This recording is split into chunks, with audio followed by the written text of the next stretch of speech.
మాజీ మంత్రి విడుదల రజని మళ్లీ సొంత నియోజకవర్గంపై దృష్టి పెట్టారా?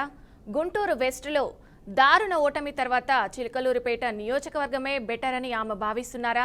2024లో కోల్పోయిన విజయాన్ని 2029 ఎన్నికల్లో చిలకలూరిపేట నుంచి దక్కించుకోవాలని చూస్తున్నారా? ఆ దిశగా ఇప్పటినే పావులు కదుపుతున్నారా? ఈ ప్రశ్నలకు ప్రస్తుతం అవుననే సమాధానాలు వినిపిస్తున్నాయి. దీనిపై మరింత విశ్లేషణ మా మేనేజింగ్ డైరెక్టర్ రాజేంద్ర అందిస్తారు. విడుదల రజని ఆంధ్రప్రదేశ్ రాజకీయాల్లో సంచలనం తీసుకొచ్చినటువంటి ఒక మహిళా నాయకురాలు వైసీపీ పార్టీ తరఫున.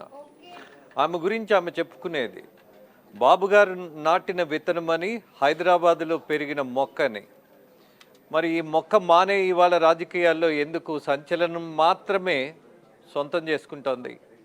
5 సంవత్సరాలు మంత్రిగా ఉన్నప్పుడు మంచి పేరు తెచ్చుకోలేనటువంటి పరిస్థితిలో పడిందా? పోనీ ఇవాళ ఉన్నటువంటి పాలకపక్షం ఆమె ఎంత గొప్పగా మంత్రిగా వ్యవహరించినా లేనివి ఆపాదిస్తోందా?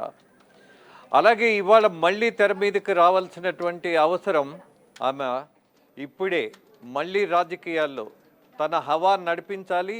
ఎప్పుడైతే ఎక్కడైతే గెలిచిందో చిలకలూరిపేట నియోజకవర్గానికి వెళ్ళి మళ్ళీ కొంత వేడెక్కిన రాజకీయాన్ని మనకు పరిచయం చేస్తోంది.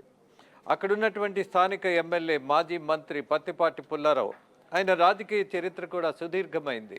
4 సార్లు ఎమ్మెల్యేగా గెలిచి మళ్ళీ ఇప్పుడు చిలకలూరుపేటలో టీడీపీ పార్టీ నుంచి ఎమ్మెల్యేగా గెలిచిన తర్వాత సంవత్సరంన్నర కాలం పాటు మంత్రి పదవి రాకపోయినా ఆ నియోజకవర్గానికి దగ్గరగా ఉండాల్సిన ఫోర్సుబుల్ కండిషన్లో ఉన్నాడు.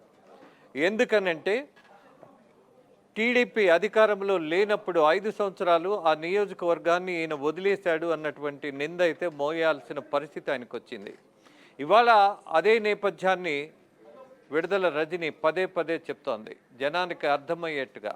ఈయన ఎక్కడున్నాడు? నేను మంత్రిగా ఉన్నప్పుడు ఓడిపోయినంత మాత్రాన 5 సంవత్సరాలు నియోజకవర్గాన్ని వదిలేసి వెళ్ళిపోయి పారిపోయిన వాడు నాయకుడు అవుతాడా?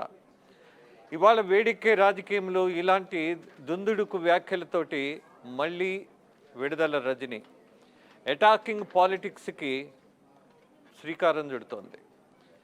ఆమె మీద ఈ సంవత్సరంన్నర కాలంలో 3 కేసులు రిజిస్టర్ అయ్యాయి. వాటన్నిటి మీద బెయిల్ తీసుకోగలిగింది. ఆమె కొద్దిగా నిశ్చింతగా ఉంటుందేమో, కొంత తగ్గుతుందేమో అని కొంతమంది భావించిన ఇంకా వేడెక్కే రాజకీయం. అలాగే అటాకింగ్ పాలిటిక్స్, ఓడిపోయిన చోట అంటే గుంటూరు వెస్ట్ నియోజకవర్గాన్ని వదిలేసి ఎక్కడైతే గెలిచిందో, ఎవరైతే గెలిపించారో మళ్ళీ అక్కడికి వెళ్ళి తన హవాని కొనసాగించేటటువంటి ప్రయత్నం, తన గుర్తింపును పెంచుకోగలిగేటటువంటి అవకాశం కోసం చూస్తోంది ఆమె. ఈ దశలోనే పుల్లారావు మీద, పత్తిపాటి పుల్లారావు మీద, స్థానిక ఎమ్మెల్యే మీద ఆమె ఒక దాడి ప్రారంభించింది. పూర్తి అవినీతిలో కూరుకుపోయాడు ఈ ఎమ్మెల్యే. అలాగే గతం కూడా ఇదే అని. కానీ ఆయనే ఈమెకి రాజకీయ గురువు కూడా. టీడీపీ పార్టీలో పరిచయం చేసింది పత్తిపాటి పుల్లారావే. కానీ ఆమె 2019లో వచ్చిన అవకాశాన్ని సద్వినియోగం చేసుకొని వైసీపీ పార్టీలో ఎమ్మెల్యేగా గెలిచి మొట్టమొదటిసారి మంత్రి అయినటువంటి ఒక ప్రతిభను చూయించుకోగలిగింది. ఒక ప్రాక్టికాలిటీని ప్రూవ్ చేసుకోగలిగింది. మంత్రిగా ఆమె మొట్టమొదటిసారిగా వచ్చిన అవకాశాన్ని ఆమె ఉపయోగించుకుందా లేదా అని అంటే లేదు. ఆమె చేసిందంత అవినీతే. అక్కడ అనేక మందిని బెదిరించారు, మైనింగ్ వాళ్ళ దగ్గర వసూళ్ల కార్యక్రమం చేశారు. దట్టు పోలీస్ అధికారులతోటి కూడా కలిసి వాళ్ళను కూడా బెదిరించి, వాళ్ళను కూడా లొంగ తీసుకొని అనేక మంది దగ్గర కలెక్షన్స్ రాణిలాగా ఆమె వ్యవహారం మొత్తం నడిచింది అన్న అపవాదం మోసింది ఆమె. వెస్ట్కి వెళ్ళడం వల్ల ఓడిపోయాను, కానీ నేను చిలకలూరిపేటలో మళ్ళీ నిలబడి ఉంటే ఖచ్చితంగా గెలిచేదాన్ని అన్నది ఆమె భావన. Maybe we don't need to contradict it.